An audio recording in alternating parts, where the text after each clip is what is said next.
कहानी की शुरुआत होती है आज से हजारों साल पहले, जब इजिप्ट के पिरामिड्स भी नहीं बने थे। उस समय खांडक नाम का एक देश था जहाँ के लोग एक राजा के हुक्म पर चलते थे। वो लोग खांडक देश को सदियों से दुनिया का सबसे शक्तिशाली देश बनाना चाहते थे, मगर जब ऑक्टोन नाम का राजा गद्दी पर बैठा तो सब कुछ बदल गया। वो अपनी फौज के जरिए लोगों पर जुल्म ढाता था और उसे अपने समय के सबसे क्रूर राजा के नाम से जाना जाता। असल में ऑक्टोन काले जादू का ज्ञानी था और अब उसका मकसद था सबैक नाम का एक ताज बनाना, जिसे हासिल करने के बाद उसे कोई नहीं हरा पाएगा। मगर इस ताज को बनाने के लिए उसे एडर्नियम नाम के एक पत्थर की जरूरत थी।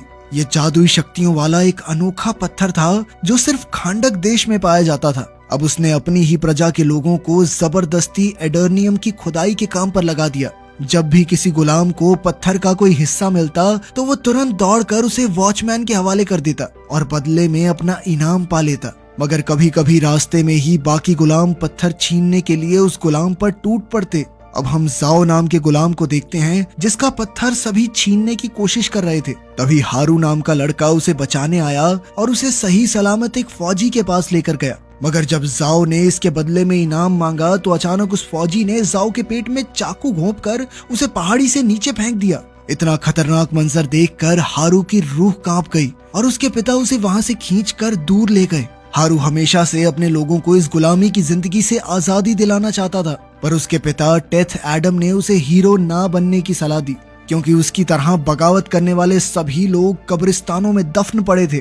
खैर, हारू ने फिर भी पूरे देश को इकट्ठा करके क्रूर राजा को हराने का फैसला कर लिया था। अचानक उसने दौड़कर उस फौजी के हाथ से एडर्नियम पत्थर चुरा लिया और अपने हाथों से आजादी का निशान बनाकर प्रजा के दिल में आजादी की चिंगारी जला दी। राजा ऑक्टोन ये अच्छे से जानता था कि ये छोटी सी चिंगारी जल्द ही जबरदस्त आग का रूप ले सकती है, इसलिए उसने हारू को पूरी प्रजा के सामने फांसी देने का हुक्म दिया। अपने अंतिम समय में भी हारू आजादी का नारा लगाता रहा, मगर जैसे ही उसका सर धड़ से अलग होने वाला था तो अचानक एक चमत्कार हुआ। असल में धरती के जादुई रक्षकों ने उसे धरती पर शांति लाने के लिए चुना था, इसलिए उन्होंने हारू को प्राचीन देवताओं की शक्तियां देकर उसे बेहद ताकतवर बना दिया।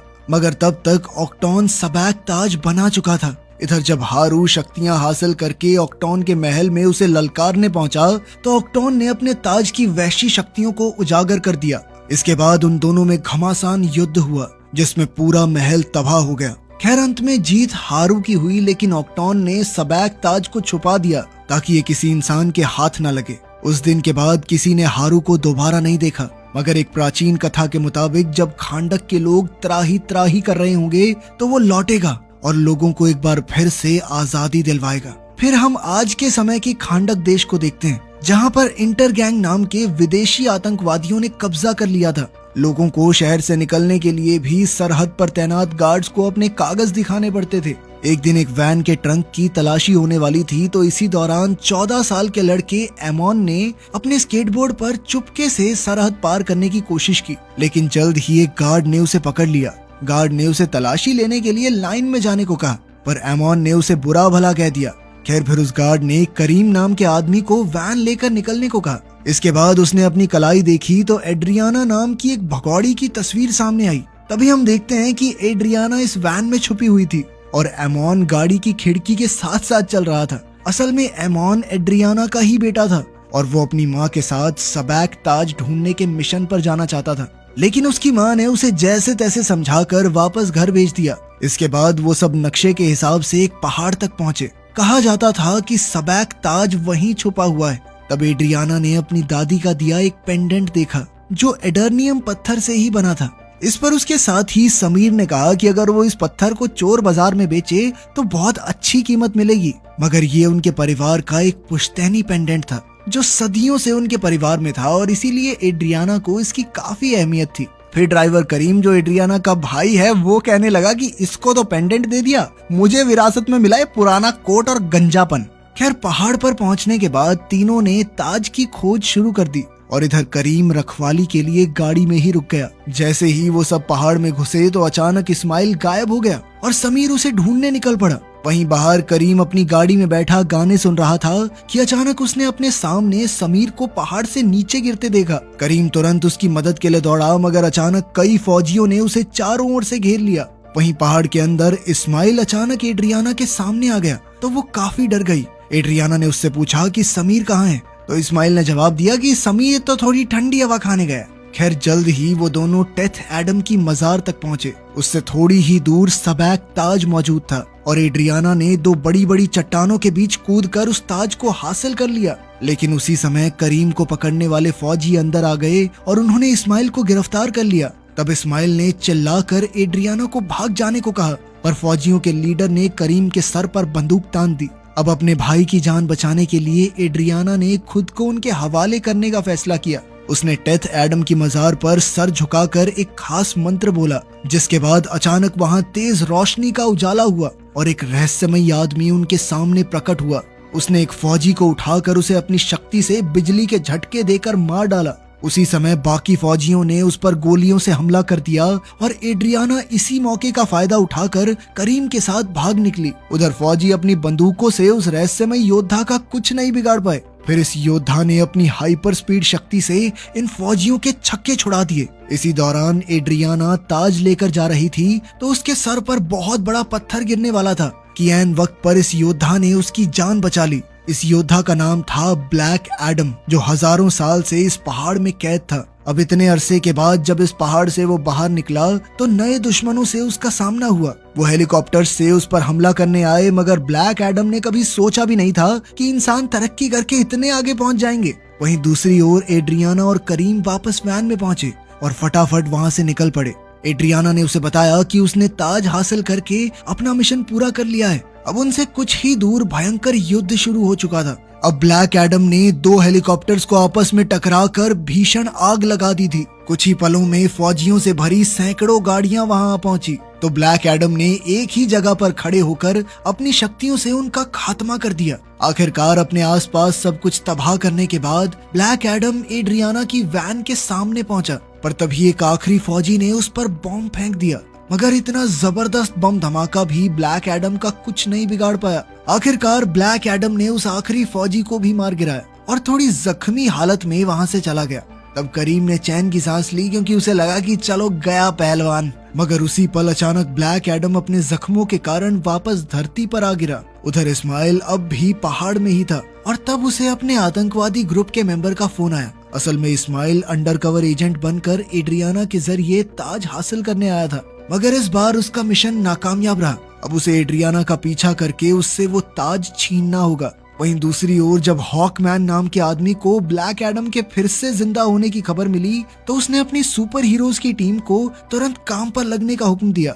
इस टीम में साइक्लोन नाम की लड़की थी जिसके पास हवा को काबू करने की ताकत थी। दूसरा था एडम स्मैशर नाम का लड़का जिसके पास अपने शरीर का आकार बदलने की शक्ति थी। इसके अलावा टीम का सबसे ताकतवर आदमी था डॉक्टर फेट। खैर अब वो तीनों हॉकमैन के बुलावे पर यूएसए में उसके बंगलों में पहुंचे। जल्द ही उन्हें पता चला कि वो एक इंटरनेशनल मिशन के लिए जाने वाले हैं। हॉकमैन चाहता था कि वो सब खांडक जाकर ब्लैक एडम नाम के एक सुपर ह्यूमन को पकड़कर उसके सामने लाएं।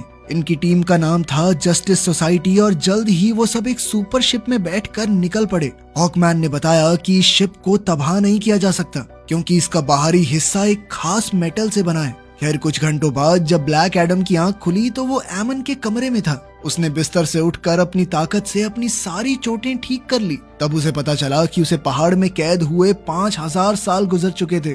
वहीं लिविंग रूम में एड्रियाना उस कीमती ताज पर रिसर्च कर रही थी।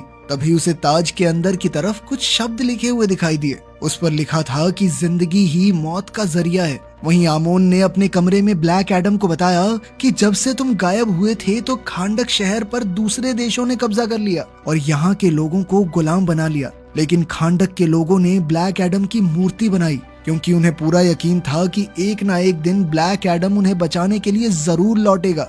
मगर ये सब सुनकर ब्लैक एडम ने कहा कि मैं कोई हीरो नहीं हूँ और अचानक दीवार तोड़ते हुए वहाँ से निकल गया। अब ब्लैक एडम एक नई दुनिया की खोज में निकल पड़ा तो पीछे से आमोन ने अपने कमरे में मौजूद खुफिया रास्ते से उसका पीछा किया ताकि उसकी माँ को पता न चले। वहीं दूसरी ओर जस्टिस सोसाइटी की शिप खांडक में पहुंचने ही वाली थी तो डॉक्टर फेट ने पूरी टीम को प्लान समझाया। उन्होंने कहा कि अगर उन्हें ब्लैक एडम को पकड़ना है तो उसके मुंह से शज़ैम बुलवाना होगा। ऐसा करते ही ब्लैक एडम की सारी शक्तियां खत्म हो जाएंगी और उसे पकड़ने में कोई परेशानी नहीं होगी। उधर एमोन ने भागते हुए एक फौजी का रेडियो चुरा लिया और बाकी फौजियों को ये मैसेज भेजा कि खांडक का चैंपियन वापस लौट आया है। तभी फौजियों ने उसका पीछा किया, पर वो अपने स्केटबोर्ड पर भाग निकला और उसने अपने हाथों से एक ट्रायंगल बनाकर ब्लैक एडम को सिग्नल भेजने की कोशिश की।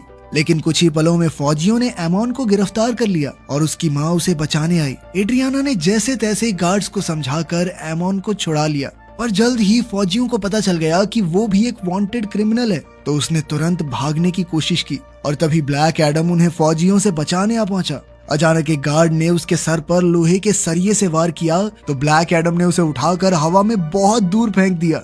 जल्द ही फौजियों ने उस पर गोलियां चला दी तो चैंपियन ने उन्हें भी एक एक करके खत्म कर दिया। जैसे ही वो दो दुश्मनों को लेकर हवा में उड़ा तो उसी पल जस्टिस सोसाइटी की शिप उसके सामने आ गई। ब्लैक एडम ने उन फौजियों को आसमान से नीचे फेंक दिया तो हॉकमैन उनकी जान बचाने के लिए शिप से कूद गया। बीच हवा में उसने अपना हॉकमैन सूट एक्टिवेट किया और दोनों फौजियों को लेकर सही सलामत जमीन पर लैंड हो गया। मगर इतनी बहादुरी दिखाने का कोई फायदा नहीं हुआ, क्योंकि जल्द ही ब्लैक एडम ने उन फौजियों पर बिजली गिराकर उन्हें खत्म कर दिया। खैर कुछ ही पलों में डॉक्टर फेट वहां आया और उसने ब्लैक एडम को खुद को उनके हवाले करने को कहा, पर ब्लैक एडम ने कहा कि मरने से पहले वो एक गुलाम हुआ करता था और अब उसने एक भगवान के रूप में जन्म लिया है और अब वो किसी के सामने झुकेगा नहीं साला। खैर डॉक्टर फेट ने उस पर हमला किया और एडम का ध्यान भटकाने के लिए अपने दिमाग से चारों तरफ 5000 साल पुराने शहर का भ्रम पैदा किया। ब्लैक एडम अपना शहर देखकर हक्का बक्का रह गया और उसी पल हॉकमैन ने मौका देखकर उस पर जबरदस्त वार किया।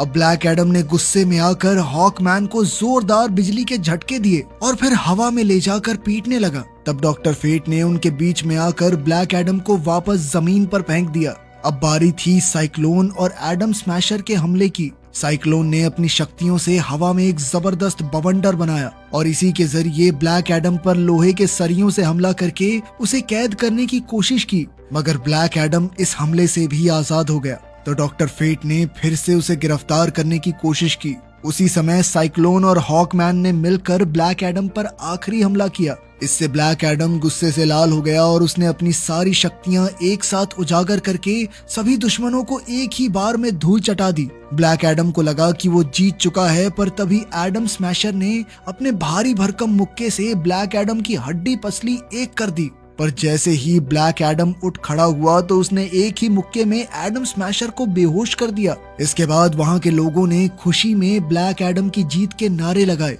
और ब्लैक एडम वहां से चला गया। अब डॉक्टर फेट ने अपनी टीम से कहा कि कोई भी ब्लैक एडम का पीछा नहीं करेगा, क्योंकि वो जानता था कि उनमें से किसी के अंदर ब्लैक एडम को हराने की ताकत नहीं है। फिर डॉक्टर फेट अपनी टीम के साथ एड्रियाना के पास पहुंचा, क्योंकि उसने एक सपने में देखा था कि सैबक का ताज एड्रियाना के पास है, मगर एड्रियाना कहने लगी कि मेरे पास कोई ताज नहीं है। उधर हम देखते हैं कि जस्टिस सोसाइटी की टीम और ब्लैक एडम के युद्ध के दौरान एमोन ताज को अपने बैग में डालकर भाग गया था। अब एड्रियाना ने हीरोज की टीम के साथ महल जाने का फैसला किया, जहां ब्लैक एडम रहता था। प्राचीन कथा के मुताबिक 5000 साल पहले ब्लैक एडम इसी महल में अपने लोगों को आजाद करवाने गया था, मगर जस्टिस सोसाइटी के मेंबर्स ने कहा कि वो वहां आजादी दिलाने नहीं बल्कि बदला लेने गया था। तब ब्लैक एडम के भयानक गुस्से की वजह से उसकी शक्तियां उसके काबू से बाहर हो गई और पूरा महल तबाह हो गया। इसके बाद धरती के जादुई रक्षकों ने कहा कि वो अपनी शक्तियां इस्तेमाल करने के लायक नहीं है, इसलिए उसे एक मजार में कैद कर दिया गया और आखिरकार 5000 साल बाद एड्रियाना ने उसे फिर से आजाद किया। खैर अब एड्रियाना हीरोज की टीम के साथ ब्लैक एडम के सामने पहुंची तो ब्लैक एडम ने उनकी बात सुनने का फैसला किया। वहीं दूसरी ओर जब एमोन घर पहुंचा तो उसने देखा कि इस्माइल तो जिंदा था, तो उसे काफी हैरानी हुई। अचानक इस्माइल ने उस पर बंदूक तान दी और तब ये खुलासा होता है कि इस्माइल एक गद्दार था जो यहाँ ताज चुराने आया था। उसने आमोन और करीम को जान की धमकी देकर अपना बैग उसके हवाले करने को कहा, मगर करीम इतना ताकतवर ताज इस्माइल जैसे खतरनाक आदमी के हाथ लगने नहीं दे सकता था। इसलिए करीम ने इस्माइल पर हमला बोल दिया और आमोन को ताज के साथ भाग जाने को कहा। इसी चक्कर में करीम के पेट में गोली लग गई, पर तब तक आमोन अपने कमरे के खुफिया रास्ते से भाग गया। वहीं ब्लैक एडम और जस्टिस सोसाइटी की मीटिंग के दौरान आमोन ने एड्रियाना को फोन किया और उसे सारी घटना की खबर दी। आमोन ने कहा कि इंटर गैंग हाथ धोकर उसके पीछे पड़ी है और अभी वो एक बिल्डिंग में छुपा हुआ है। तब एड्रियाना ने ब्लैक एडम से अपने बेटे को बचाने की गुजारिश की।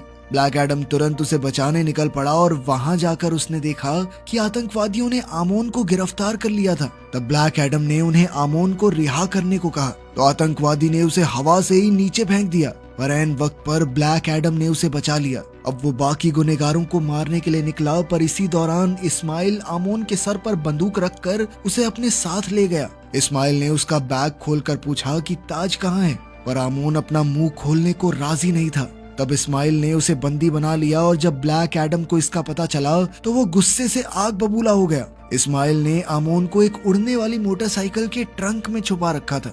वहाँ से आमोन ने अपनी माँ को फोन करके बताया कि इस्माइल ने उसे कैद कर लिया है। ये सुनकर जस्टिस सोसाइटी भी आमोन को बचाने के मिशन पर निकल पड़ी। ब्लैक एडम एक एक करके मोटरसाइकिल्स की तलाशी ले रहा था और साथ ही दुश्मनों का सफाया करता जा रहा था। तब हॉकमैन ने उसे इस तरह लोगों की जान लेने से रोका, लेकिन चैंपियन किसी से ऑर्डर्स लेने वालों में से नहीं था। आखिरकार ब्लैक एडम ने आखिरी मोटरसाइकिल की तलाशी ले ली और कहा कि आमोन इसमें भी नहीं है। असल में इस्माइल ने तो मोटरसाइकिल्स पर अपने आदमियों को ब्लैक एडम का ध्यान भटकाने के लिए भेजा था, जबकि वो खुद आमोन को लेकर एक ट्रक में फरार हो गया था।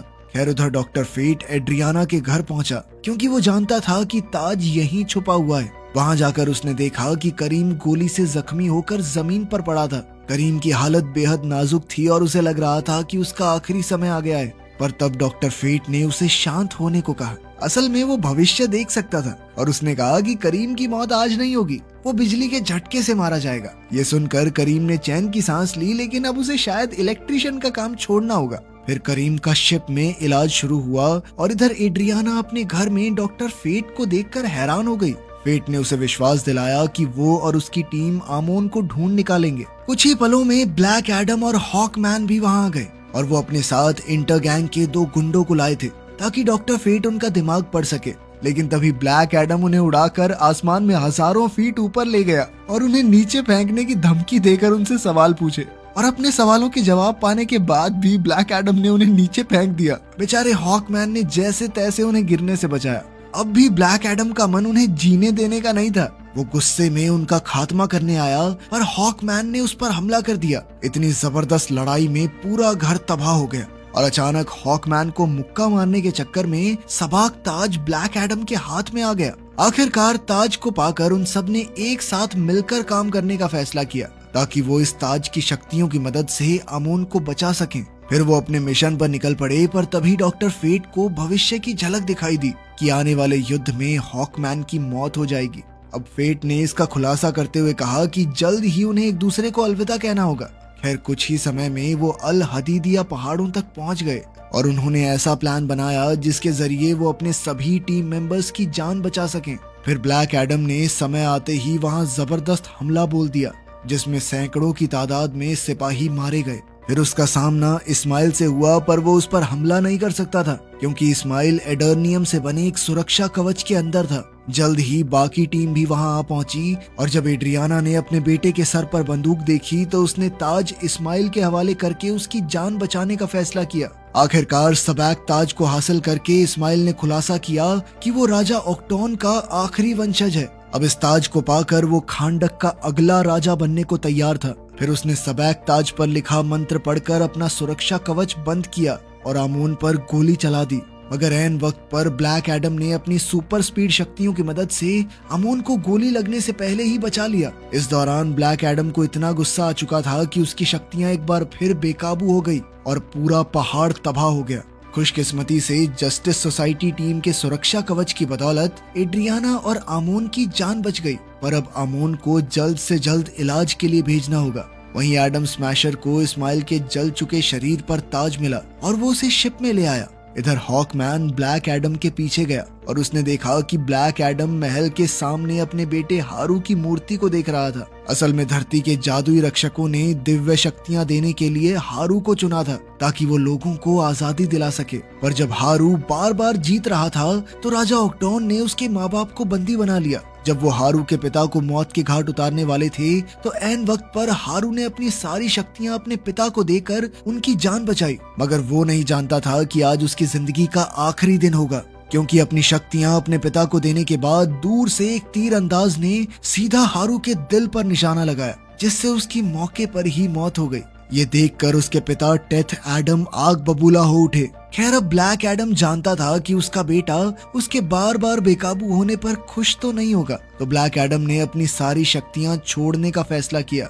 इसका जिम्मा उसने हॉकमैन को सौंपा और उससे वादा लिया कि शक्तियां छोड़ने के बाद वो कभी शज़ैम शब्द ना बोल सके। इसकी वजह ये थी कि बिना शज़ैम कहे ब्लैक एडम दोबारा कभी अपनी शक्तियां हासिल नहीं कर पाएगा। अब हॉकमैन उसे पानी के नीचे मौजूद एक लैब में ले गया और एमिलिया हारकोट नाम की एक साइंटिस्ट और उसकी टीम के हवाले कर दिया। एमिलिया ने हॉकमैन से वादा किया कि आज के बाद ब्लैक एडम के मुंह से एक भी शब्द नहीं निकलेगा। असल में वहाँ उसने कई और खूंखार लोगों को अपनी कैद में रखा हुआ था। लेकिन तभी हम देखते हैं कि शिप के मॉर्ग में इस्माइल की लाश में कुछ अजीबोगरीब हलचल हो रही थी। वहीं डॉक्टर फेट को बार बार एक ही झलक दिखाई दे रही थी। उसे समझ नहीं आ रहा था कि आखिर ये क्यों हो रहा है, जबकि उनका मिशन तो पूरा हो चुका है। डॉक्टर फेट को डर था कि अगर हॉकमैन की मौत हो गई तो जस्टिस सोसाइटी जल्द ही खत्म हो जाएगी। उधर इस्माइल को मारने के बाद एड्रियाना को ये यकीन नहीं हो रहा था कि उन्होंने इतनी आसानी से इस्माइल को कैसे हरा दिया। तभी उसे ताज पर लिखा मंत्र याद आया, जिसका मतलब था जिंदगी ही मौत का जरिया है। लेकिन मरने से पहले इस्माइल ने उल्टा मंत्र पढ़ा था, यानी उसने कहा था कि मौत ही जिंदगी का जरिया है। अब एड्रियाना ने तुरंत ताज को उल्टा किया तो उसे एहसास हुआ कि ताज को उल्टा करके उल्टा मंत्र पढ़ने से वो भी सच हो जाएगा। इसलिए इस्माइल ने मरने से पहले ये मंत्र पढ़ा था।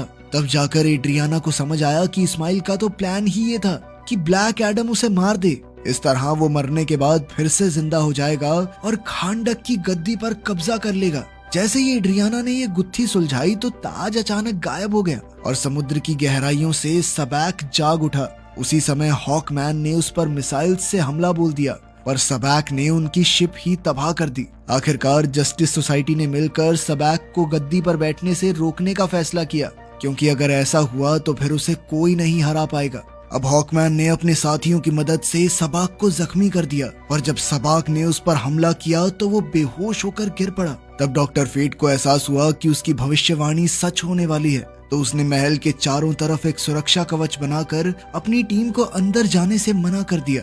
डॉक्टर फेट अपने जिगरी दोस्त हॉकमैन की जान बचाने के लिए अपनी जान की बाजी लगाने को तैयार था। आज पहली बार ऐसा मौका आया था जब वो ये नहीं बता पा रहा था कि भविष्य में क्या होने वाला है। इधर हॉकमैन अपने दोस्त को यूं ही जाने नहीं दे सकता था, इसलिए उसने सुरक्षा कवच तोड़ने की कोशिश की, पर वो नाकामयाब रहा। वहीं डॉक्टर फेट अपनी टीम को बाहर छोड़कर सबाक को रोकने पहुंचा।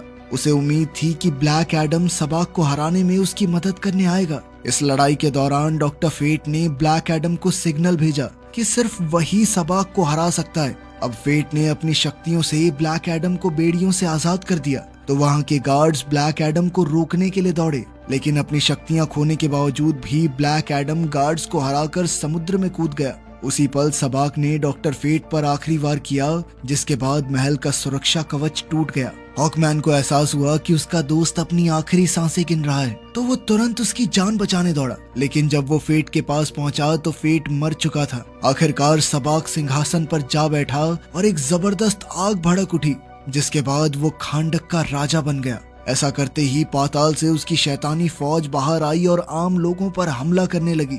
एड्रियाना उनका सामना करने को तैयार थी, पर तभी उसका भाई वैन में वहां आ गया। करीम को इन ज़ॉम्बीज का कोई डर नहीं था, क्योंकि डॉक्टर फेट ने कहा था कि वो बिजली के झटके से मरेगा। इधर एड्रियाना के कहने पर आमोन ने ज़ॉम्बीज से लड़ने के लिए आम लोगों की मदद मांगी। उधर ब्लैक एडम ने समुद्र से बाहर आकर शज़ैम बोला और उसी पल उसकी शक्तियां वापस आ गई। उधर सबैक ने अपना कब्जा करने के लिए हारू की मूर्ति गिरा दी और ये सीधा अमोन के ऊपर गिरने ही वाली थी कि ऐन वक्त पर ब्लैक एडम ने आकर उसे बचा लिया। इसके बाद वो सीधा सबैक का मुकाबला करने पहुंचा और हॉकमैन की जान बच गई। उसी समय ब्लैक एडम और सबैक के बीच घमासान युद्ध शुरू हो गया। कुछ ही पलों में सबैक उस पर भारी पड़ने लगा तो हॉकमैन ने बीच में आने का फैसला किया। उसने सबैक पर हमला किया पर वो खुद ही जख्मी हो गया, जैसा कि डॉक्टर फेट ने भविष्य में देखा था। लेकिन सच तो ये था कि ये हॉकमैन का असली शरीर नहीं था। असल में हॉकमैन ने फेट के हेलमेट की मदद से अपने शरीर की कई कॉपीज बना ली थी और उन्होंने एक साथ सबैक पर हमला किया। इधर ब्लैक एडम ने अपनी जबरदस्त ताकत से सबैक के शरीर के 2 हिस्से कर दिए और उसी पल पाताल के सभी ज़ॉम्बीज गायब हो गए। ऐसा करते ही आम लोग जीत के नारे लगाकर खुशी से झूम उठे। आपसी मनमुटाव के बावजूद ब्लैक एडम और हॉकमैन ने दोस्ती का हाथ बढ़ाया। अंत में डॉक्टर फेट का हेलमेट अपना काम पूरा करने के बाद अपने आप ही गायब हो गया। फिर जस्टिस सोसाइटी ने ब्लैक एडम को पकड़ने का मिशन छोड़ दिया क्योंकि उसने अब सबकी जान बचाई थी। आखिरकार पूरी टीम यूएस से लौट गई और इधर ब्लैक एडम खांडक के सिंहासन पर बैठा।